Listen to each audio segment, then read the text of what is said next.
Hi everybody, how's it going? Welcome back to Verne, the Shape of Fantasy, where we find ourselves on this rather peculiar island, which apparently changes form while we sleep, or overnight, or something. Something's going on. Anyway, we found lots of these as well. And I'm thinking that maybe we can use this strange key on these. I was originally thinking it might work on that box, but let's... Oh yeah, it does. New item, Petroglyph 1. Oh, so we actually got the petroglyph. I want to drop down this way to see if there's anything else over here now that we're on the next day. Oh, we do have this petroglyph, so perhaps we'll use this on here. So it looks like we get the little symbol from the bottom. Yeah, Petroglyph 3, which is a butterfly. Let's just see if anything's washed up or changed over here as the island has changed. No, doesn't look like it. Fair enough. So let's head back then. We know there's another petroglyph, at least one more. I'm really enjoying this island section though. I think it's very good, very different. Let's climb up. There's also the business of, is there somebody on the island? Obviously we've seen evidence that somebody was here, but... What's this? A door? That wasn't here before. It's jammed. Oh! To activate the mechanism, I need the missing blocks. Could the petroglyphs be the answer? So it looks like the petroglyphs go into there then, so it automatically allocates them, which is interesting. Investigate the 4 petroglyphs. I can recall seeing 3.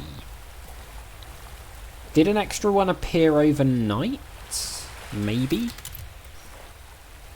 Let's grab this one. Petroglyph 2. Okay. Now, was there one over in this campsite? We may as well try this strange thing on the box, right? It doesn't work. No, it doesn't work. Can we pry it open? Oh, we can. What's this? Tools. Okay. Interesting. Got some tools. Hopefully they'll be useful. Alright, so it looks like maybe the last petroglyph is up at the top of the lift, potentially. And we can also, I think, probably cut through those ropes now, up at the top as well, now that we've got the machete. So let's try doing that. We'll do petroglyph first, I think, if there is one here, which I don't think there is. Let's see if we can go and use the machete on here. That's not useful now. Oh no, we can't apparently use the machete on here. Yeah, we can. Okay, so we've managed to cut that away anyway. So maybe the petroglyph is down here actually. Let's head down and have a look.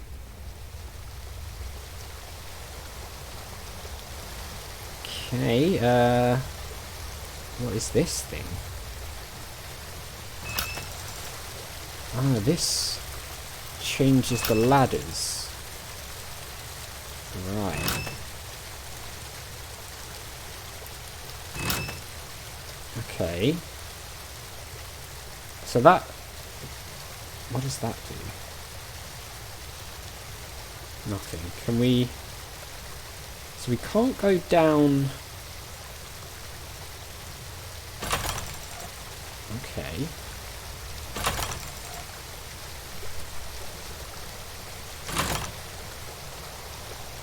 Interesting. So we can lower...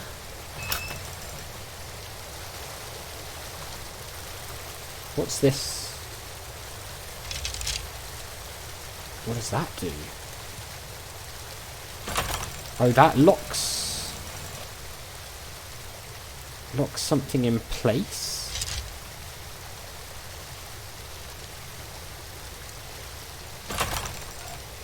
Right. Okay. I mean, I think we've done what we needed to do there. Okay, so let's head on. Oh, okay. I need something that can help me. So we need something... Maybe the tools? Yeah, okay. So, here's the last petroglyph. What is this about on the wall? So there's like 2 snakes and a butterfly. I need something that can help me. So let's get this out of here. Now I have all the blocks for the door. Okay, so now we should be able to open the door in the floor, which reminds me of the hatch in Lost, actually. If any of you guys watch that TV show. Let's head back up.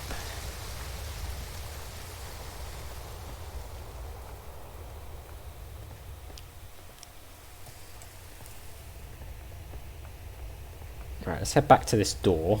So we have to go back down through here, aren't we?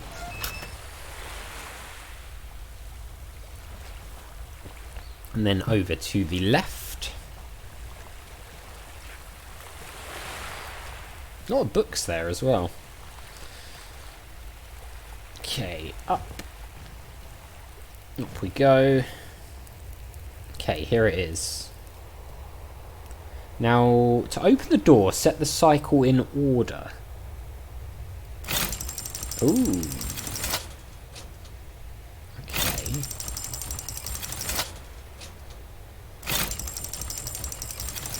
I mean... what is... that rotates them. I mean, do we know an order for this? Yes. Apparently we do. There we go. Somebody wants me inside. What if it's a trap? Should I take the chance? However, I could probably find inside an explanation for what's going on. And of course, it's a much more solid shelter than a wood cabin. True. Explore the cave. Alright, maybe we'll find another one of those letters while we're down here as well. That'd be pretty nice. That rock looks a bit scary. Oh, okay. Holy Antikythera mechanism! What's this place? This hasn't been built by some castaway. What is this? This doesn't look like we can get up to there. I mean, this looks like the right way to me. What's through here? Can crouch down here. Some sort of symbols on the wall? Runes? Something enigmatic they hold. This gallery could lead into the center of the Earth. Center of the Earth, okay. Can we take a look at that? Okay, there we go. Center of the Earth.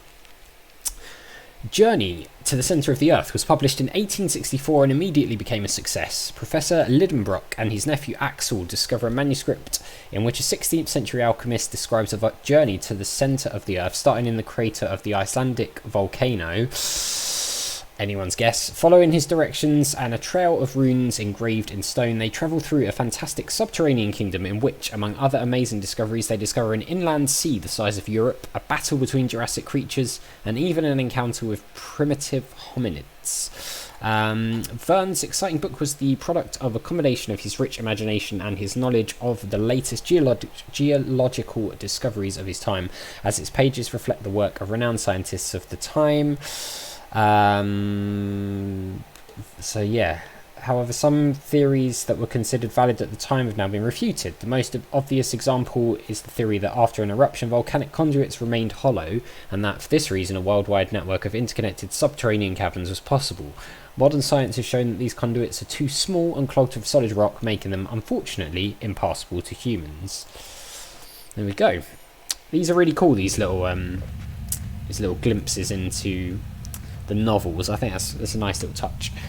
So let's crack on. See what we've got over here. So it looks like we can jump down this. I'm trapped. I hope there's another way out. Alright, well, we're stuck down here now. What's that? It's like a bag and something over there. Bag and some rope. Doesn't look like we can get over to it though, which is slightly strange. Can we... Oh yeah, we can go down here. Mon Dieu! What's going on this island? What is all this? The Life and Incredible Adventures of Robinson Crusoe by Daniel Defoe. Wait a moment. I remember that. I've read this book a dozen times. My God, the letters, the cabin. These are elements of that same story. Am I hallucinating? Maybe. Robinson Crusoe. Great inspiration. Robinson Crusoe, written by Daniel Defoe, was published on April 25th, 1719, is considered the first English novel. Defoe wrote Robinson Crusoe in approximately 6 months when he was over 50 years old, and it was a phenomenon, becoming one of the books with most editions, translations and knockoffs in history. Robinson Crusoe was passed off as a chronicle of real events. The stories of shipwrecked sailors were very popular at that time, and there are several names that could have served as inspiration for Defoe, among which stands out that of the buccaneer Alexander Selkirk, who in 1704 preferred to stay on the uninhabited island of Machete in the South Pacific rather than continue aboard the Cinque Ports, which he considered too damaged to continue sailing. After 4 years and 4 months in solitude, he was rescued safe and sound by the Duke, another privateer ship. Upon his return to London, his story of survival made him a celebrity. In 1966, the island was renamed Robinson Crusoe's Island. Jules Verne was a great admirer of Defoe's Robinson, something that is evident in many of his works, such as The Mysterious Island, although in this case, what leads to the protagonists to the island of the title is not a shipwreck at sea, but the fall of a hot air balloon. I remember seeing like a movie of that as a kid. Seemed to remember it was quite good. Don't remember a lot about it. In 1882, he published A School for Robinsons, in which he shipwrecked his characters on another island where they had to survive all kinds of dangers and threats, such as inclement weather, tribes of cannibals, and even wild animals, with the only help of an aborigine and their own hands. By the way, the full title of the work was The Life and Strange Surprising Adventures of Robinson Crusoe of York, Mariner, who lived 8 and 20 years all alone on an uninhabited island on the coast of America, near the mouth of the great river of Orinoco, having been cast on shore by shipwreck, wherein all the men perished but himself, with an account how he was at last as strangely delivered by pirates, written by himself. Damn, that is a long title.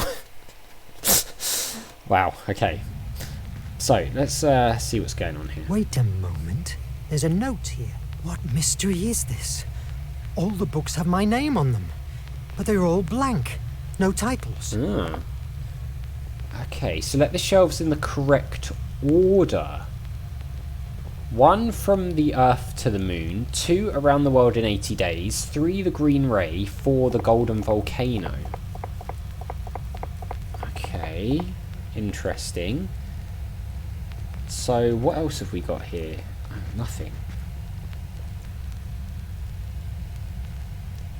So what happens if we